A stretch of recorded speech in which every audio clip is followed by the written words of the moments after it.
சொல்லு, இந்த சாவி கொத்து உன்னோட தானே? இல்ல, இதுக்கு முன்னாடி நான் இத பார்த்ததே இல்ல. நிச்சயமா இது உங்க வீட்டு சாவிதான். அதுக்கு ஆதாரம் இருக்கு. நீங்க சொல்ற இந்த பொய் மூலமா எங்க வீட்டுக்கு ஏதோ ஒரு உள்நோக்கத்தோட தான் நீங்க வந்திருக்கீங்கன்னு இப்ப கன்ஃபார்ம் ஆயிடுச்சு. சொல்லுங்க, எதுக்கு எங்க வீட்டுக்கு வந்தீங்க? நான் தான் இது எங்க வீட்டு சாவி இல்லைன்னு சொல்லிட்டேனே. அப்புறம் எப்படி நான் இதை உங்க வீட்டுல வந்து தொலைக்க முடியும்? தேவையில்லாம டென்ஷன் பண்ணிக்கிட்டு இருக்காதீங்க. நீங்க தான் எங்களை டென்ஷன் பண்ணிட்டு இருக்கீங்க. இவ இப்படி ஏடா கூடமா பேசுவான்னு சொல்லிதான் அந்த பூட்டுக்காரனை கையோட இழுத்துட்டு வான்னு நான் சொன்னேன் அப்பவே. நீ தான் கேக்கல. இருங்க பேபிமா, எப்படி இவங்க உண்மையை ஏத்துக்காம போயிடுவாங்கன்னு பாப்போம். இத பாருங்க, போன மாசம் 16ஆம் தேதி நீங்க இந்த சாவியை எங்க வீட்டுக்கு வந்ததுனால தொலைச்சிட்டு வந்திருக்கீங்க.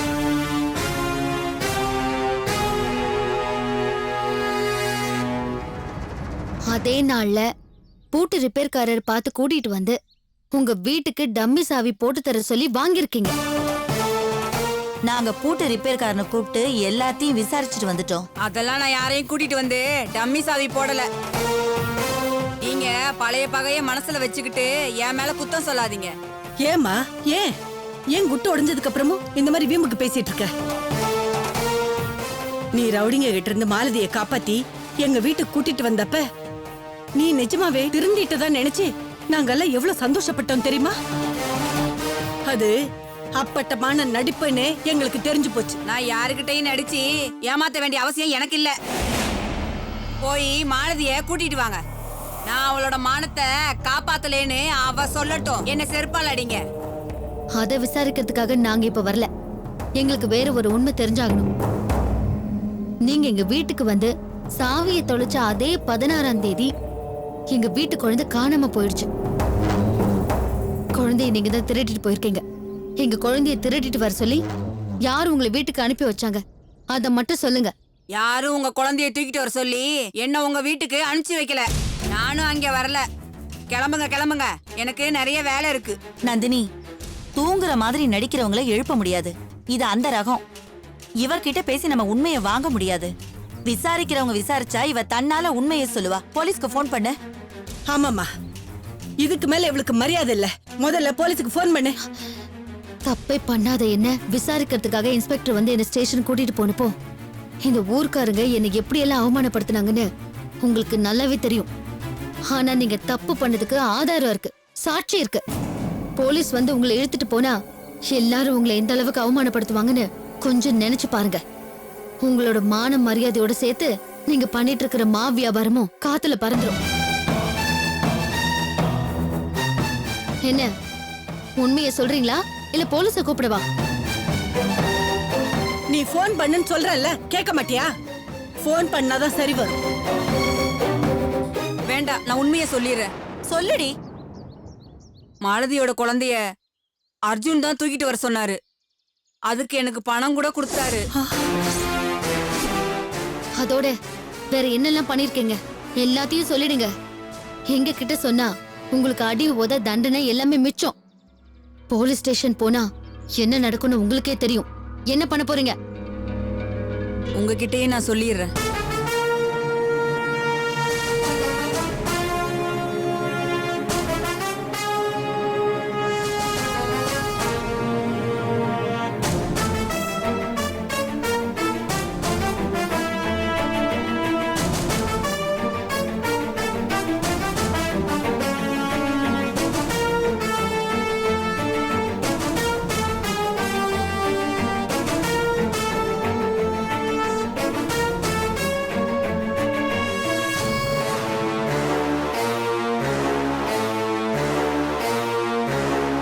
இதுதாங்க நடந்துச்சு. பாதகத்தி, மாலத்தியோட மனச குப்பையாக்கி அவ வாழ்க்கையே கெடுத்து வச்சிருக்கியே. உன்னை என்ன செஞ்சா தகும்? நந்தினி, இவள மன்னிச்சு விடக்கூடாது. இழுத்துட்டு போய் போலீஸ்ல ஒப்படைச்சு முட்டிக்கு முட்டி தட்ட சொல்லுவோம். வா. இல்ல பேபிமா, இவங்களை இப்ப மன்னிக்கிறதோ போலீஸ் ஸ்டேஷன்ல ஒப்படைக்கிறதோ முக்கியம் இல்ல. இவங்க மூலமா மாலதி அக்காக்கு உண்மையை புரிய வச்சு அவங்க மனசை மாத்தி ஆகணும். அத்த, முதல்ல இவங்களை கூட்டிட்டு போய் சுந்தர் மாமா கிட்ட எல்லா உண்மையும் சொல்ல வைக்கலாம். அதுக்கப்புறமா அக்கா கிட்ட கூட்டிட்டு போலாம். என்ன சொல்றீங்க? அதாம்மா சரி. கூட்டிட்டு வா அவளை. வாங்க வாடி. வாங்க. வா, கூப்பிடுறாங்கல்ல, போ.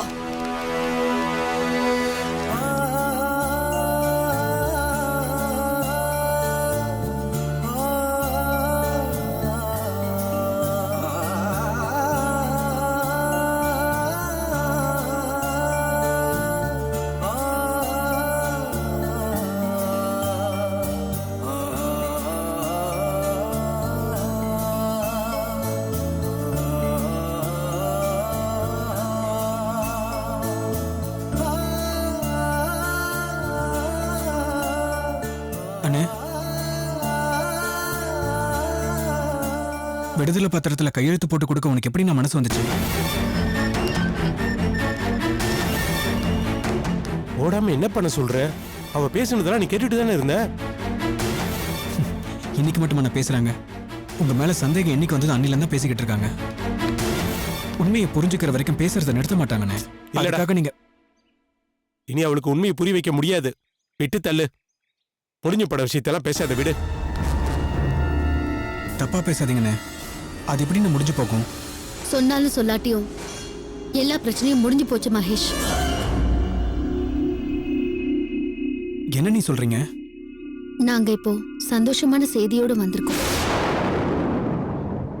ஆமாப்பா, உன்னையும் நந்தினியும் பாடாப்படுத்திட்டு இருந்த பிரச்சனைக்கு இன்னைக்கு முடிவு கட்டியாச்சு. மாலதி அக்கா ஹாஸ்பிட்டல்ல இருந்து காணாம போனதுக்கு அப்புறம் தான் உங்க அம்மா கிட்ட மாட்டியிருக்கா.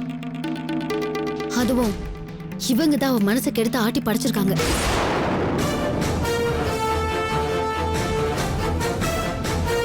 இவங்களோட மெயின் பிசினஸ் மாவு விக்கிறது, சைட் பிசினஸ் அர்ஜுனுக்காக வேலை பார்க்கறது. நடந்தது எல்லாத்தையும் எங்க கிட்ட புட்டு புட்டு வச்சுட்டா. அக்கா கிட்ட வந்து இவங்க எல்லா உண்மையும் ஒத்துக்கிறேன்னு சொல்லிட்டாங்க. வாங்க போலாம். இவங்களை கூட்டிட்டு போய் அக்கா முன்னாடி நிறுத்தினா உங்களுக்கும் அக்காக்கும் இருக்கிற பிரச்சனை ஈஸியா முடிஞ்சு போயிடும். அது முடிஞ்சு போய் 1 மணி நேரத்துக்கு மேல ஆகுது. என்ன சொல்றீங்க? மாலதி அண்ணியும் கிருஷ்ணவேணி அம்மாவும் வந்து விடுதலை பத்திரத்துல கையெழுத்து போட சொன்னாங்க. அண்ணனும் வாங்கி போட்டு கொடுத்துட்டாரு. அட கடவுளே, எங்க கிட்ட கேட்காம எப்படி அந்த காரியத்தை பண்ண நீ? இல்லம்மா, என் மேல அவளுக்கு சுத்தமா நம்பிக்கை இல்லாம போயிடுச்சு. ஐயோ, இல்லனா விடுதலை பத்திரத்தோட வந்திருக்க மாட்டா. அதுக்கப்புறமா அவ மனசை மாத்த முடியுங்கிற நம்பிக்கை எனக்கு இல்ல. ஏன் மாமா முடியாது? அவளை இந்த நிலைமைக்கு ஆளாக்குன இவங்களே வந்து உண்மையை எடுத்து சொல்லும்போது எப்படி அவ மனசு மாறாம போகும்? கண்டிப்பா மாறும். மாறுனா அவதான் வந்து என்கிட்ட மன்னிப்பு கேட்கணும், வாழ்க்கை பிச்சை கேட்கணும். நான் அங்க வரமாட்டேன். அவ திருந்து வாங்குற நம்பிக்கை உனக்கு இருந்துச்சுன்னா நீ போய் பேசு. அத நான் வேண்டான்னு சொல்லல. சுந்தர்,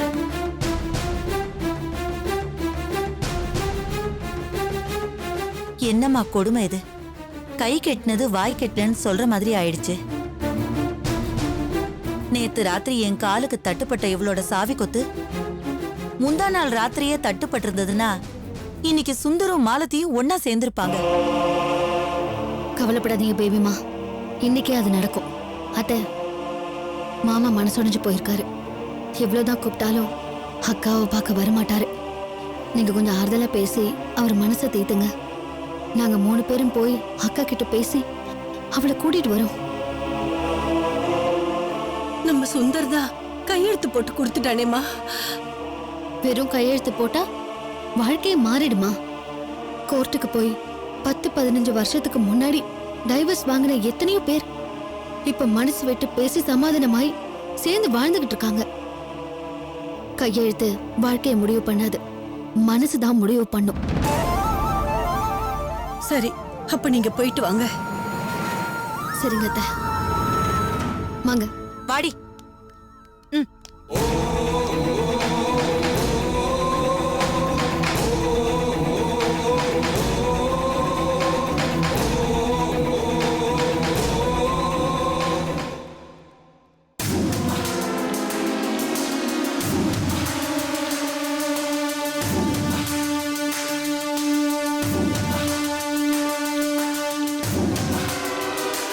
அவன் போட்ட இந்த ஒரு கையெழுத்தே போதும் மாலதி. இத வச்சு அவன் தலையெழுத்தே நான் மாத்தி காட்டுறேன். அவனை கோர்ட்டுக்கு வரவழைச்சு வக்கீல் மூலமா கேள்வி மேல கேள்வி கேட்டு அவனை அவமானப்படுத்தி தெருவில் நடக்க முடியாம பண்ணிடுறேன் பாரு. எங்க போனாலும் யார் அவனை முகம் கொடுத்து பேச முடியாம துரத்தி துரத்தி அடிக்கிற அளவுக்கு பண்றானா இல்லையான்னு பாரு. அக்கா,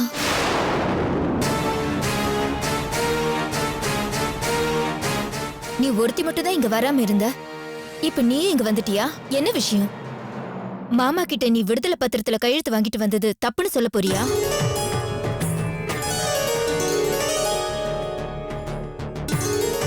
கண்டிப்பா அது தப்புதான்க்கா.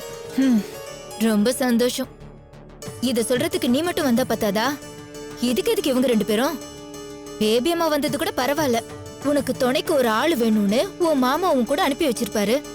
சம்பந்தமே இல்லாம இவ்வளவு எதுக்கு இங்க கூட்டிட்டு வந்த? உனக்கு உண்மையை சொல்லி புரிய வைக்கிறதுக்காக. எந்த உண்மைய? நீ தப்பா புரிஞ்சிட்டு இருக்கிற எல்லா உண்மையையும் இப்ப இவங்க சொல்லுவாங்க. சொல்லுடி. எங்க கிட்ட சொன்ன எல்லா விஷயத்தையும் ஒண்ணு விடாம இவங்க கிட்ட சொல்லு. அது வந்து நான் தான் உங்க குழந்தைய ஏய், மென்னு முழுகாம கடகடன்னு சொல்லுடி. குழந்தைய திருடிட்டு போனது நான் தான். அப்புறம் நானே சொல்றேன். இவங்க வேற யாரும் இல்ல, நம்ம குடும்பத்தை சின்ன பின்னமாக்குறதுக்காக அர்ஜுன் அனுப்பி வச்ச ஆளு.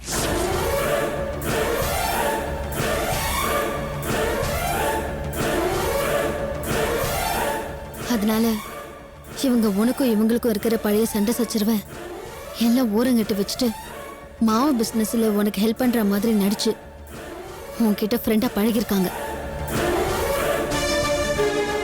உனக்கு தெரியாம என்னையும் மாமாவையும் ஃபாலோ பண்ணிட்டே இருந்திருக்காங்க.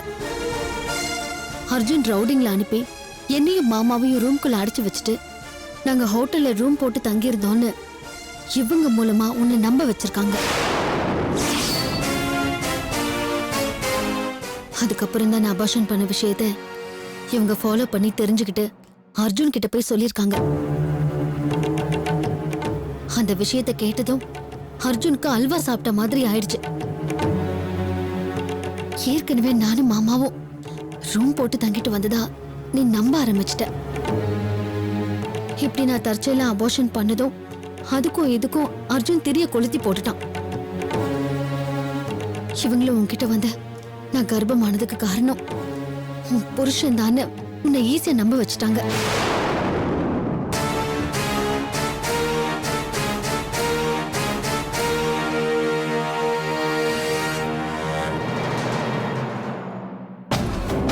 ஆஹா, மாலதி நம்பிடுவா போல இருக்கே. நம்பிட்டா அப்புறம் நம்ம யாருங்கிறது தெரிஞ்சு போயிடுமே. விடக்கூடாது.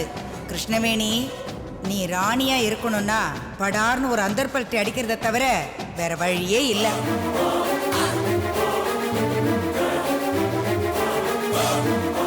நல்லா இருக்கே, ரொம்ப நல்லா இருக்கு நீ சொல்ற கட்டுக்கதையெல்லாம். கட்டுக்கதை இல்ல, இவங்க சொன்ன உண்மை கதை. இத பாரடிமா, இந்த கதையை அவுத்து விடுறதுக்கு நந்தினி கிட்ட எவ்வளவு பணம் வாங்கின? மா, அந்த மாதிரி வேலையெல்லாம் உங்கள மாதிரி ஆளுங்க தான் செய்வாங்க, நாங்க செய்ய மாட்டோம். நீ சும்மாருமா, நான் அந்த பொண்ணுகிட்ட தான் பேசிட்டு இருக்கேன். இப்ப நீ எவ்வளவு பணம் வாங்கினேன்னு உண்மையை சொல்லலைன்னா போலீஸ வரவழைச்சு உன்னை புடிச்சு கொடுத்துருவேன். ஸ்டேஷனுக்கு கூட்டிட்டு போய் உன்னை வகுந்து எடுத்துருவாங்க. சொல்லு உண்மைய.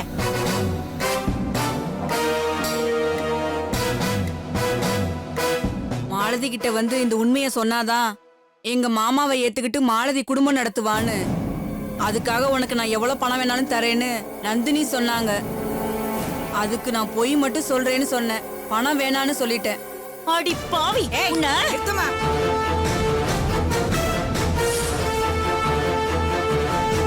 ஒரு அப்பாவி பொண்ணை மிரட்டி கூட்டிட்டு வந்து பொய் சொல்ல வச்சது பத்தாதுன்னு அடிக்க வர போறீங்களா? நீங்க யாராச்சும் அந்த பொண்ணை ஏதாவது ஒரு வார்த்தை சொன்னீங்க, அப்புறம் என்ன பண்ணுவேன்னு எனக்கே தெரியாது. பாத்தியா மாலதி, உன் தங்கச்சியோட முகமுடி டார் டாரா கிழிஞ்சு போச்சு. ஏய், காசு பணம் கையில வந்துருச்சுங்கிறதுக்காக இவ்வளவு கேவலமா அவன் நடந்துப்ப? உன்னை பார்க்கவே பிடிக்கலடி, கூசுது. என் கண்ணு முன்னாடி நிக்காத, முதலிக்கிறது போயிடு. அக்கா, நான் சொல்றத நான் பாட சொல்லிட்டேன், முதலிக்கிறது கிளம்பு.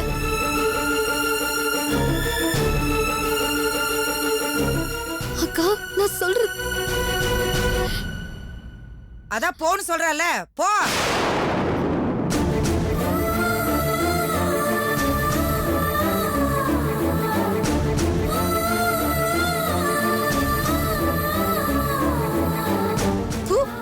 நீ எல்லாம் ஒரு பொம்பளை அடி. நல்ல சோறு திங்கிறதுக்கு பதிலா நரகல திங்கிறவடி. நீ எல்லாம் உருப்படவே மாட்ட. சீ, வா நந்தினி போலாம்.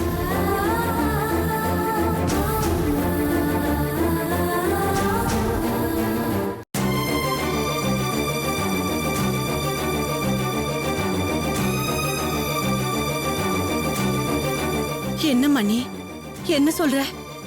நீ சொல்றத கேட்டா தலையில இடி விழுந்த மாதிரி இருக்கு. மாவு சாந்தி எப்படி அப்படி தடாலடியா மாத்தி பேசுனா? எங்க அம்மா நினைச்சா யார வேணாலும் மாத்தி பேச வைப்பாங்கம்மா. மாவு சாந்தி எல்லாம் அவங்களுக்கெல்லாம் ஒரு ஆளே கிடையாது. அப்போ சாந்தி உன் மேல பழி போட்டத மாலதி நம்பிட்டாளா? நம்பாம என்ன பண்ணுவா? பூனை கண்ணை மூட்டினா உலகமே இருண்டு போயிடுச்சுன்னு நினைக்கிற மாதிரி அக்கா நினைச்சுக்கிட்டு இருக்கா. கிருஷ்ணவேணி அத்தை அவள் ஒரு அப்பாவி பூனையா மாத்திட்டாங்க. அதனாலதான் நாங்க வரமாட்டேன்னு சொன்னேன். இல்ல மாமா, அங்க போனதால நான் நினைச்சது நடக்கலைங்கிறது முக்கியம் இல்ல. நம்ம யாருமே எதிர்பார்க்காத ஒரு விஷயத்த தெரிஞ்சுக்கிட்டு வந்திருக்கேன். என்ன விஷயம்? உங்க அம்மா ஒரு மிரட்டினதும் மாவு சாந்தி உங்க அம்மா கிட்ட அப்படியே சரண்டர் ஆனத என்னால சாதாரண விஷயமா எடுத்துக்க முடியல.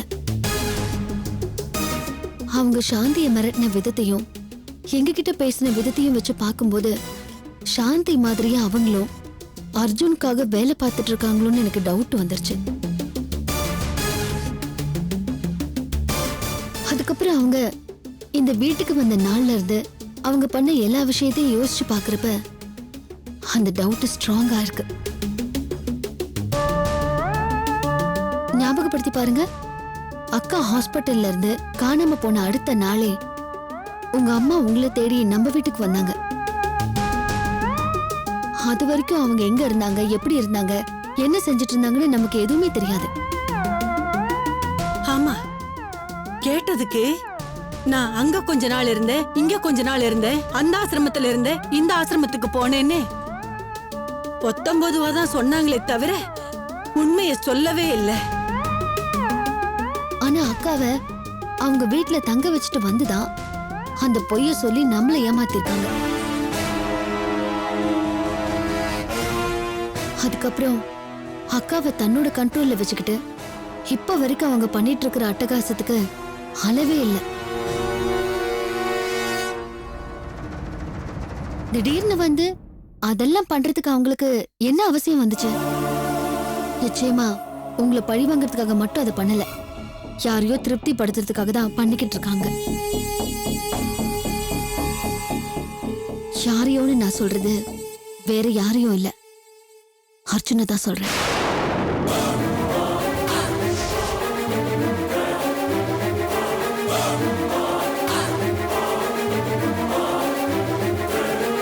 புரியுது நந்தினி. அர்ஜுன் பேச்ச கேட்டுதான் எங்க அம்மா மாலதி ஆட்டி வைக்கிறாங்களான்னு கண்டுபிடிக்க வேண்டிய பொறுப்பு என் பொறுப்பு. நீ அதை பத்தி யோசிக்காத. இப்ப நம்ம எல்லா பிளாட்டையும் வித்தாச்சு, பணமும் கைக்கு வந்துருச்சு. சுதா அப்பா எவ்வளவு பணம் கேட்கிறாரோ அதை அவருக்கு கொடுத்துட்டு கம்பெனி ஆரம்பிக்கிறத பத்தி மட்டும் நீ யோசி.